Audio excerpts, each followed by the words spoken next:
बिस्मिल्लाहिर्रहमानिर्रहीम। मेरे बहुत ही अज़ीज़ साथियों, अस्सलाम वालेकुम। सोशल मीडिया पे आप लोग कुछ ख़बरें गर्दिश करते हुए देख रहे होंगे और यकीनन आप आफिया मूवमेंट की वेबसाइट, फेसबुक और ट्विटर और आफिया मूवमेंट के यूट्यूब चैनल पे ज़रूर जाएंगे और अपडेट्स देख के उसकी तस्दीक चाह रहे होंगे। बड़े अफसोस के साथ मुझे आज तस्दीक करना पड़ रहा है कि ये ख़बर बिल्कुल सही है। ये आफिया की वकील मलवा अल-ब्याली की जानिब से ख़बर है और उसने मुझे ईमेल की थी कि आफिया से वो जब मिलने गई तो वो शी वॉज शॉक्ड और वो हैरान रह गई कि आफिया का पूरा चेहरा झुलसा हुआ था और ज़ख्मों से आलूद था।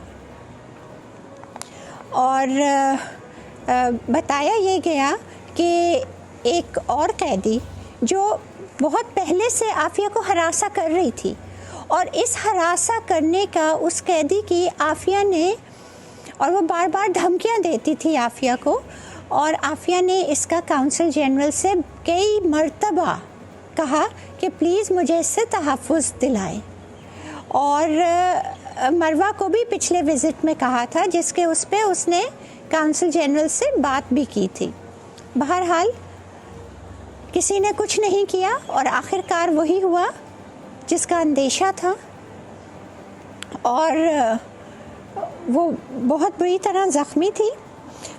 इस अटैक के बारे में मैं आपको इसी में से बता देती हूँ कि उन्होंने ये बताया कि एक खौलती हुई कॉफ़ी का मग लेके और उसके चेहरे पे स्मैश किया, मारा, जिससे चेहरा कट भी गया और ज़ाहिर है वो जल भी गया। और उस अटैक के बाद आफिया उठ भी नहीं सकती थी, उसे ज़ोदकोप भी किया गया और उसको उसके सेल से व्हील चेयर पे उठा के और लेकर गए।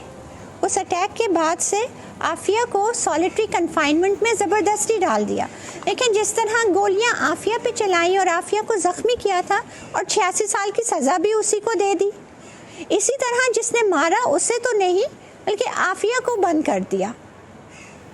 सॉलिटरी कन्फाइनमेंट, जिसको एडमिनिस्ट्रेटिव यूनिट कहते हैं, वो एक 6 फीट बाई 3 फीट का कमरा होता है जो कि पूरा चारों तरफ से कंक्रीट से बंद होता है, जिसमें ना रोशनदान होता है ना कोई वो होती है। उसके अंदर गैर मुअय्यना मुद्दत के लिए बंद कर दिया गया है। और मरवा अल-ब्याली का कहना ये है कि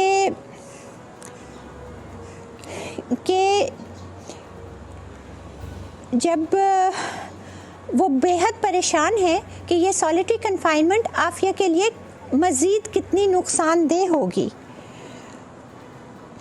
इसके साथ ही उसने ये भी बताया कि ये एक मौजज़ा था कि उसकी नज़र किस तरह से बच गई है।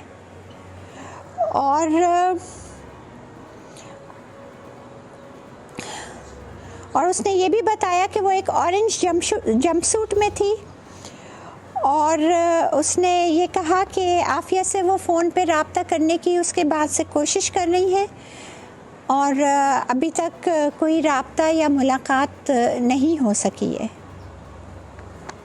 इस ख़बर के बाद मैं सिर्फ़ आप सबसे ये पूछूंगी, कल ही आशूरा हमारे यहाँ गुजरा है।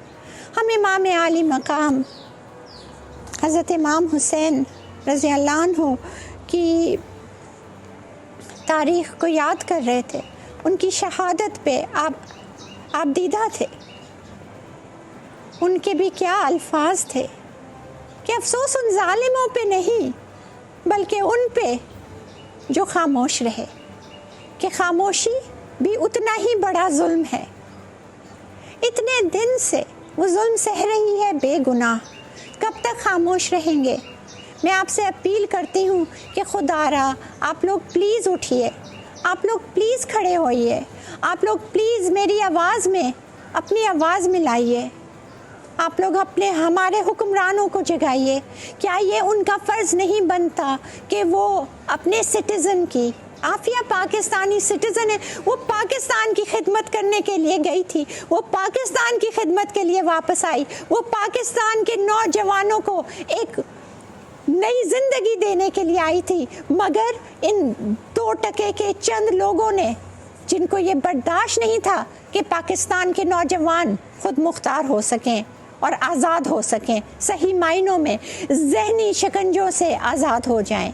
उनको वो तालीमी इनकलाब नागुज़ीर था कि उसके ऊपर उसको बेचा, उसके साथ हर किस्म के जुल्म और सितम किए। देखिए, जुल्म होता है, जब बढ़ता है तो मिट जाता है, ये भी मिट जाएगा। आफिया सुर्खरू और कामयाब हो गई है। जवाब हमने देना है।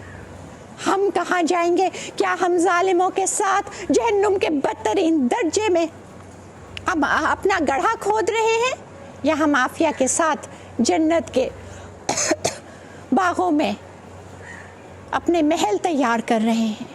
चॉइस आपकी है। इंशाअल्लाह ताला ये जुल्म ख़त्म होएगा, हम खामोश नहीं होंगे। इंशाअल्लाह ताला आफिया को कामयाबी और कामरानी के साथ, इज़्ज़त के साथ, इंशाअल्लाह तालाहुल अज़ीज़ ये जुल्म मिटेगा और ज़रूर मिट जाएगा। मैं आप लोगों से एक दफ़ा फिर अपील करती हूँ, प्लीज़ ट्विटर ट्रेंड में, सोशल मीडिया पे आप हमारा साथ दीजिए।